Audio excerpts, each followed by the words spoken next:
E aí, rapaziada, tudo bem? Vamos dar continuidade aqui ao nosso trabalho, o nosso trabalho de administração pública. Estamos falando da administração pública burocrática. A administração pública burocrática, ela emerge na era Vargas como forma, de combater a administração pública patrimonialista, ou seja, como forma de combater o patrimonialismo. Lembrando, a gente já está falando de burocracia, mas só retomando, rapidamente, aqui no quadro, para a gente poder entender direitinho o nosso contexto. Você que está linkando agora aí, para você entender, a administração pública passa por 3 momentos, que a gente vai chamar de 3 modelos de administração pública. A administração pública passa pela administração patrimonialista. Para efeito de tempo, de época, para você entender bem, era pré-Vargas, era antes do presidente Vargas. Ela é caracterizada por nepotismo, emprego público era prebenda, presente, troca, e nós temos uma malversação do patrimônio público. Ou seja, se utilizava a máquina pública apenas para lograr êxito particular, apenas para enriquecer. A administração pública patrimonialista é contemporânea ao Estado liberal. No Estado liberal, a ênfase é a liberdade. Então, as pessoas têm liberdade. Liberdade para ter empresa, liberdade para trabalhar, liberdade para exercer profissão. Só que essa liberdade, muitas vezes, ela cria problemas como os monopólios naturais, os monopólios das grandes empresas. E muitas vezes, mesmo tendo liberdade, os mais ricos apenas têm acesso aos serviços, prejudicando os mais pobres. Então, dentro desse contexto, o que acontece? Surge a burocracia. Na época do Estado liberal, só que a burocracia de Getúlio Vargas, ela passa a centralizar serviços, o Estado passa a ter mais serviços, e o Estado ele inaugura um outro Estado, que é o Estado social. No Estado social, a ênfase passa a ser a igualdade. Então, na era Vargas, na administração pública burocrática, há um rígido controle sobre os processos. Finalidade principal, acabar com as práticas patrimonialistas. É criado o DASP, Departamento Administrativo do Serviço Público, e o DASP vai ser o órgão centralizador da burocracia. O DASP vai ser o órgão que vai centralizar as ações do governo. O DASP vai ser aquele órgão encarregado de centralizar tudo na mão do governo. E uma coisa interessante, que o DASP vai ter uma série de desvantagens, porque ele vai deixar os processos lentos, vai deixar os processos morosos, e isso vai fazer com que haja insatisfação por parte do usuário do serviço público. E mesmo esse controle rígido de processos, ele não vai ser capaz, ele não vai ser suficiente para acabar com as práticas patrimonialistas. Então, isso vai, a burocracia profissional, de 38 até 1995. Nós vamos aprender no nosso curso que de 38 a 95 vão existir tentativas de reformar o Estado brasileiro. Essas tentativas vão existir. Tentativa de reforma a gente vai ver isso depois, várias tentativas de reforma. Mas quem vai, de fato, reformar o Estado vai ser o governo FHC, em 1995, com a administração pública gerencial, com ênfase na eficiência. Até que na emenda constitucional 19 de 98, você inclui no texto constitucional o princípio da eficiência. E a ênfase aqui é satisfação da necessidade do usuário. Interessante que, diferente da burocracia, a administração pública gerencial, ela vai dar ênfase à descentralização. Não precisa as ações estarem nas mãos do governo. Eu posso descentralizar as ações do governo. Não tem que estar tudo nas mãos da administração pública. Se passa para a mão da iniciativa privada, e a gente vai ver depois que houve um programa de privatizações, significa dizer que o Estado tem que regular. Então surge um novo conceito de Estado, que vai ser o conceito de Estado regulador. O Estado regulador vai ser aquele Estado que vai regular as ações. O Estado regulador vai ser aquele Estado que, de fato, vai regular, né, a atividade. Aí vão surgir as agências reguladoras, que também faz parte do nosso contexto, que a gente vai ver mais na frente, a posteriori. Beleza? Tranquilo? Então vamos continuar a falando de burocracia. Dei um look para você, só para a gente retomar esses conceitos e para a gente poder voltar ao nosso trabalho. Próximo slide, acompanhe comigo na tela. Administração pública burocrática parte da desconfiança prévia nos administradores públicos e nos cidadãos que a elas demandam, né, dirigem demandas. Isso são sempre necessários controles rígidos de processos, como, por exemplo, admissão de pessoal, compras e atendimento a demandas. Fechando aqui em mim. Professor, o empregado público. A gente, às vezes, pode usar a expressão servidor só para efeito didático.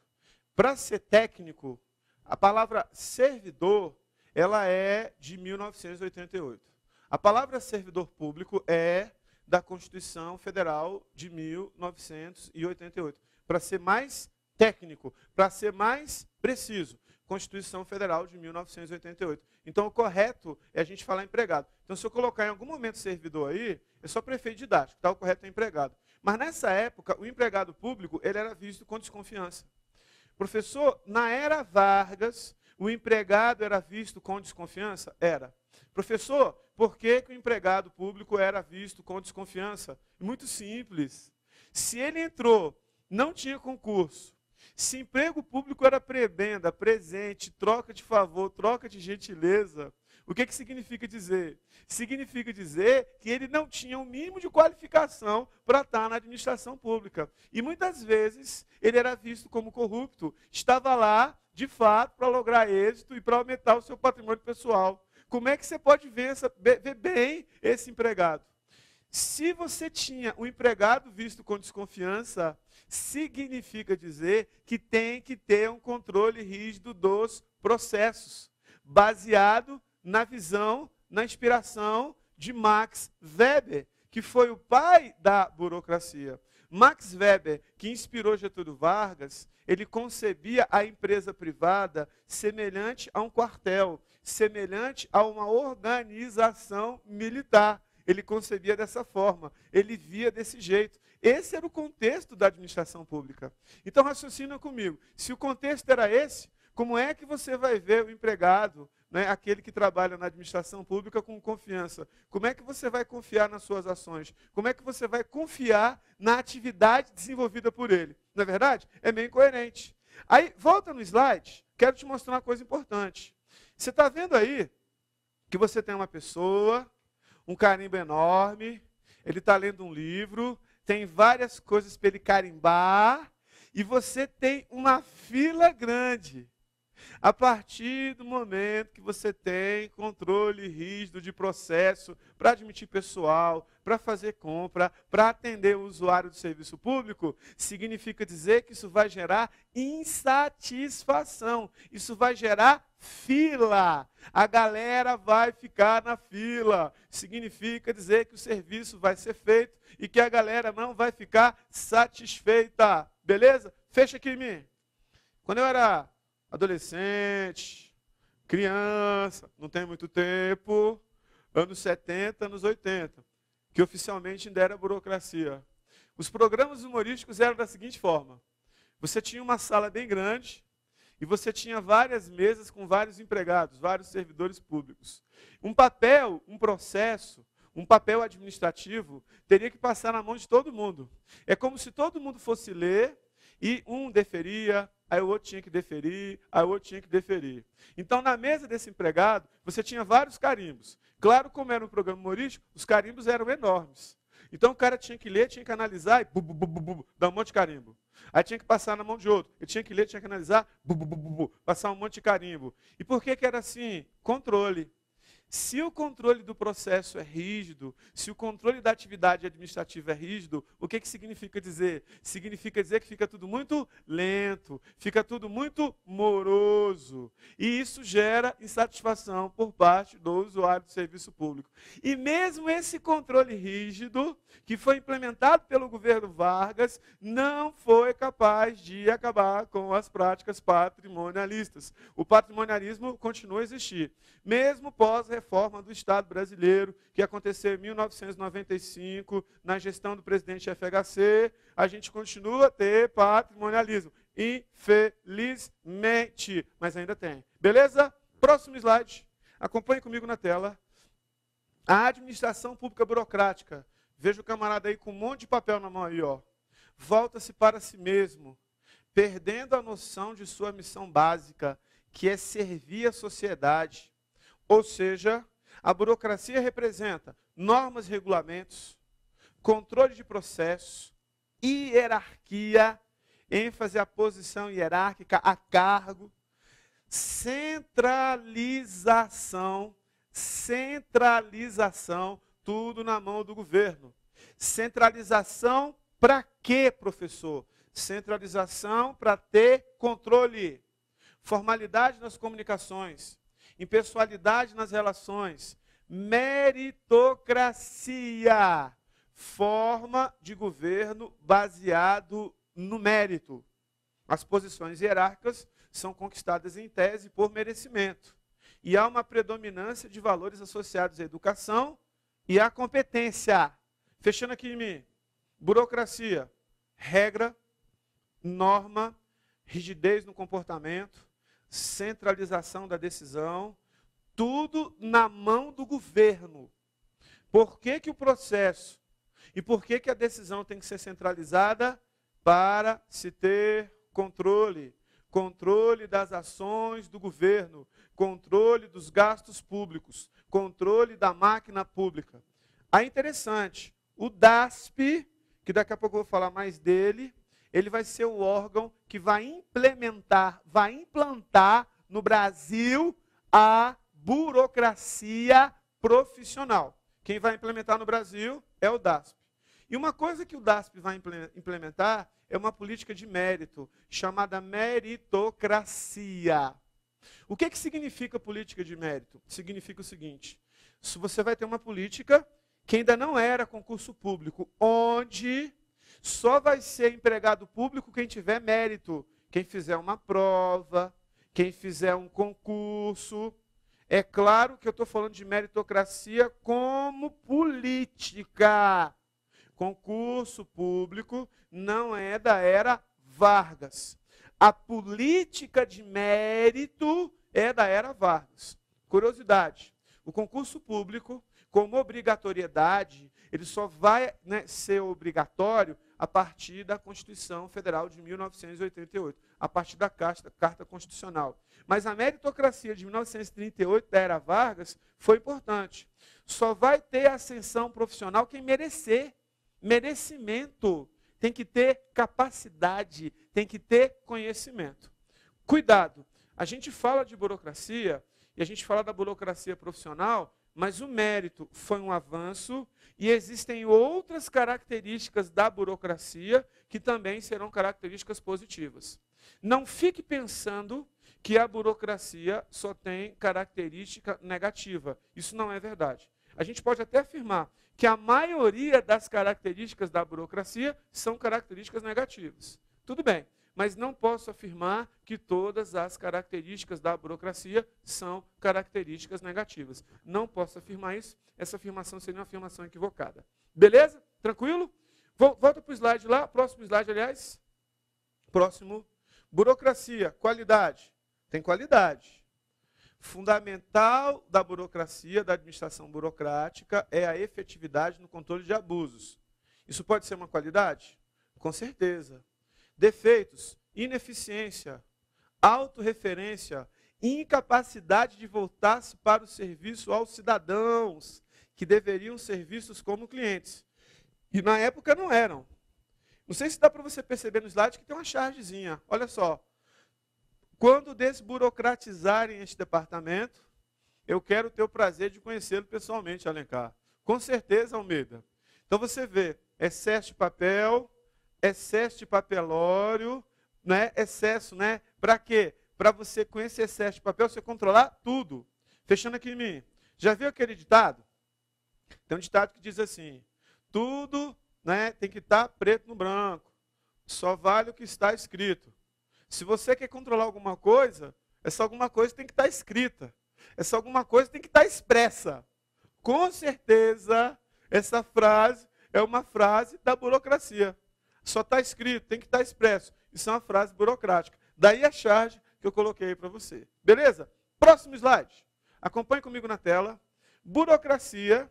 Esses defeitos, entretanto, não se revelaram determinantes da época do surgimento da administração pública burocrática, porque os serviços do Estado eram muito reduzidos. O Estado limitava-se a manter a ordem, administrar a justiça, garantir os contratos e a propriedade. Fecha aqui. Queridos, nos anos 30, a máquina do Estado, o aparelho do Estado, o aparato do Estado era reduzido. Os serviços prestados pelo Estado eram reduzidos. Teoricamente falando, seria possível, nessa ótica, centralizar tudo na mão do Estado, tudo na mão do governo, que é o governo o elemento que forma o Estado. Já explicamos isso anteriormente. Então, nessa época, era possível conceber que isso daria certo. Só que tem um detalhe. Um pouquinho depois de 38, a gente vai ver, já no governo JK, já vai acontecer uma preocupação nos anos 50 de desburocratizar a administração. Porque no governo JK, que vai vir depois, que é uma tentativa de reformar o Estado brasileiro, o Estado já está maior, já tem mais órgãos, né? Ou seja, o Estado já cresceu. A atividade estatal cresceu. As funções do Estado cresceram. Se a atividade estatal cresceu, se as funções do Estado cresceram, o que significa dizer? Significa dizer que o Estado, de fato, tem que ser aquele que presta mais serviço, aquele que tem uma demanda maior de obrigações, demanda maior, né, de atividades. Né? Então, se o Estado cresceu e ele tem uma demanda maior de serviços, ele tem uma demanda maior de atividades, significa dizer que talvez ele não dê conta de fazer tudo. Se o Estado não consegue fazer tudo, aí a burocracia profissional ela fica mais nítida, ela fica mais latente, ela aparece mais. Então, na época de Vargas, como a atividade era reduzida, os problemas típicos da burocracia não ficaram tão nítidos. Eles vão ficar nítidos pouco tempo depois. Beleza? Volta no slide lá. Acompanhe comigo na tela. Reflexão. Se a burocracia tivesse funcionado, em tese, as práticas patrimonialistas teriam sido suprimidas. Isso realmente aconteceu? Fecha aqui em mim. A burocracia, a administração pública burocrática, foi capaz de acabar, de extinguir com as práticas patrimonialistas? Foi capaz? Não. Curiosidade. Depois da reforma do Estado, 1995, se implantou um novo modelo, que é a administração pública gerencial. Interessante. Depois eu vou falar disso. O modelo atual de administração pública não é administração pública gerencial. O modelo gerencial ele foi implementado a partir de 95. Beleza. Mas o modelo atual, a gente vai chamar de modelo ou paradigma pós-burocrático gerencial. Significa dizer que a partir da reforma do Estado, você implanta um novo modelo, mas esse novo modelo não foi implementado ainda na íntegra. Ainda não foi. Beleza? Detalhe interessante. Quando a gente fala de burocracia e quando a gente fala de burocracia profissional, nem ela, nem a própria administração gerencial, que não tinha essa ênfase, não foram capazes de extinguir as práticas patrimonialistas. Tudo bem? Isso não aconteceu. Tranquilo? Próximo slide. Acompanhe comigo na tela. Características da administração pública gerencial. Emerge na segunda metade do século XX como resposta, de um lado, à expansão das funções econômicas e sociais do Estado e, do outro, ao desenvolvimento tecnológico, a globalização e a economia mundial. Fecha aqui. Olha só, a administração pública gerencial começa a partir de 95, governo FHC. De 38 a 95, aconteceu muita coisa. O Estado não é mais aquele Estado menor, aquele Estado pequeno, com atividades reduzidas. O Estado já é grande. O Estado já tem muitas atividades. O Estado já tem muitas funções. O Estado já tem muitas rotinas de trabalho. Se o Estado está grande, se o Estado tem muitas rotinas de trabalho, se o Estado tem muitas atividades, significa dizer que existe a necessidade de você fazer uma reforma e você tornar o Estado mais eficiente. Nos anos 90 também ficou latente o desenvolvimento econômico, a globalização da economia, o desenvolvimento tecnológico. Ou seja, o Estado também tinha que se adaptar às novas tecnologias. O Estado tinha que se adaptar às novas demandas. Moral da história: se o governo FHC não tivesse implementado a reforma gerencial, outro faria. Porque era uma necessidade, era um contexto da administração pública. E digo mais, de 38 a 95, a gente vai estudar que houveram várias tentativas de reformar o Estado brasileiro. Várias tentativas de reforma? Exatamente. Consegue entender? Beleza? Volta no slide, no mesmo slide. Acompanhe comigo aí. A eficiência da administração pública, necessidade de reduzir custos, aumentar a qualidade dos serviços, tendo o cidadão como beneficiário, torna-se então essencial. Eu preciso ter serviço de qualidade, eu preciso diminuir custos, eu preciso diminuir o endividamento da máquina pública. Isso é uma necessidade latente, é uma necessidade, é algo importante, é algo significativo, é algo essencial, essencial. Tudo bem? Voltando para cá, para mim, a administração pública gerencial, ela retoma a missão do Estado. Professor, qual que é a missão do Estado? Prestar serviços de qualidade. Serviços que atendam à necessidade do cidadão. Serviços que atendam à necessidade do usuário do serviço público. A administração burocrática esqueceu a missão. Quando a gente fala de missão, missão significa razão de ser. Missão significa razão de existir. Então vamos rapidamente escrever isso aqui, ó. Importante essa observação.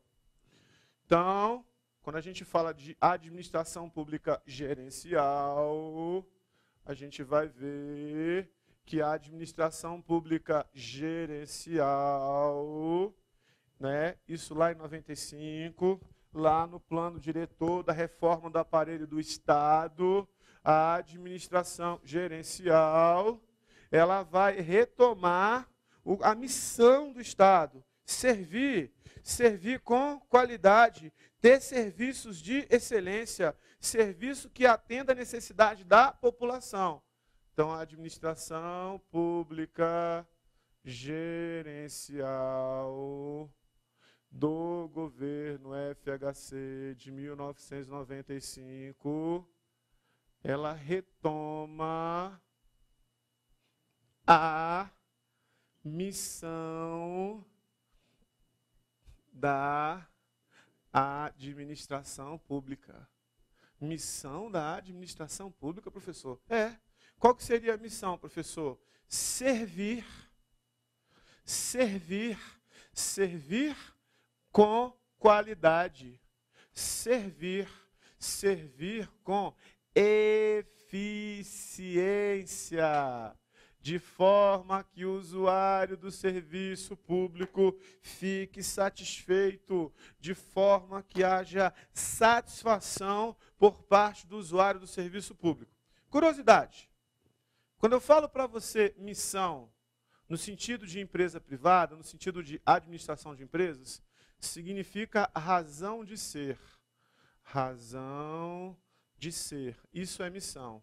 Significa razão de existir. Uma empresa privada existe para atender a necessidade do cliente e, em contrapartida, como retorno, trazer lucro para os seus proprietários. Perfeito. A administração pública existe para servir. Servir com qualidade. Servir com eficiência. Servir com qualidade, servir com eficiência. Trazer serviços de qualidade que atendam à necessidade da população, que atendam à necessidade do usuário do serviço público. Beleza? Volta no slide. Acompanhe comigo na tela. Muito bem. Eficiência. Vai para o próximo. Característica da administração pública gerencial. A reforma do aparelho do Estado passa a ser orientada predominantemente pelos valores da eficiência, qualidade na prestação dos serviços e por uma cultura gerencial nas organizações. Professor, cultura gerencial nas organizações é gerencialismo. Veja que no desenho que eu fiz, passa o usuário do serviço público e a ideia das pessoas é servir. Essa é a ideia. Claro que é uma sátirazinha, a gente trouxe da internet, né? É uma chargezinha. Ou seja, o objetivo fundamental da administração pública deve ser servir com qualidade, servir com eficiência, de forma que o usuário do serviço público fique satisfeito. Próximo slide. Acompanhe comigo na tela. Abrindo uma parte, Constituição Federal de 1988. O artigo 37 da Constituição. A administração pública direta e indireta de qualquer dos poderes da União, dos estados, do DF, dos municípios, obedecerá aos princípios da legalidade, impessoalidade, moralidade, publicidade e eficiência. Interessante que o princípio da eficiência foi dado pela Emenda Constitucional 19 de 1998. Ou seja, o princípio da eficiência é consequência da reforma do Estado brasileiro. Eficiência tem a ver com o consumo adequado dos insumos utilizados em determinado processo. Ou seja, administração com qualidade, rapidez e menor custo, né? Que é uma visão da administração de empresas. Fechando aqui, a reforma do Estado começa em 95. Em 1998, através da Emenda Constitucional 19, a eficiência, a obrigatoriedade da administração pública ser eficiência, ela vai ser incorporada ao ordenamento jurídico. Vai ser incorporada à administração pública. Então, o princípio da eficiência passa a ser latente. O princípio da eficiência passa a ser, né, um contexto e passa a ser uma obrigação da administração pública. Moral da história, a administração pública gerencial retoma a noção de Estado que vai executar o serviço de excelência, o serviço com qualidade, serviço que atenda à necessidade do usuário do serviço público. O usuário, né, o seu cidadão tem que ficar satisfeito, tem que haver satisfação por parte do cidadão, satisfação por parte do usuário do serviço público. Beleza? Próximo. Acompanhe comigo na tela. Observação importante. O chamado modelo gerencial começa a ser implementado em 95, durante o governo FHC, com a edição do Plano Diretor da Reforma do Aparelho do Estado. A diferença fundamental entre a burocracia e o modelo gerencial está na forma de controle, que deixa de se basear nos processos para concentrar-se nos resultados, e não na rigorosa profissionalização da administração pública, que continua sendo um princípio fundamental. Ou seja, a administração pública gerencial também traz consigo as características da boa burocracia. Fechando aqui em mim, olha só, fazendo uma comparação. Burocracia, administração pública burocrática, modelo gerencial. Se cair na prova assim, a administração pública gerencial descuidou-se do controle. Está errado. Burocracia tem controle? Tem. E esse controle é um controle rígido. É um controle a anteriori, antes de começar o processo, e também é um controle durante o processo. A administração pública gerencial, você tem controle, só que você tem controle de resultados. Controle de resultados. Ou seja, controle finalístico, controle de resultados. Atenção, cameraman, controle a posteriori. Controle a posteriori. Então, burocracia, controle anterior e durante o processo. Administração gerencial, controle de resultados. Controle a posteriori. Se cair na prova, a administração pública gerencial descuidou-se do controle. Está errado? Tudo bem? Agora, o controle rígido é onde? É na burocracia. Burocracia. Beleza, galera? Show?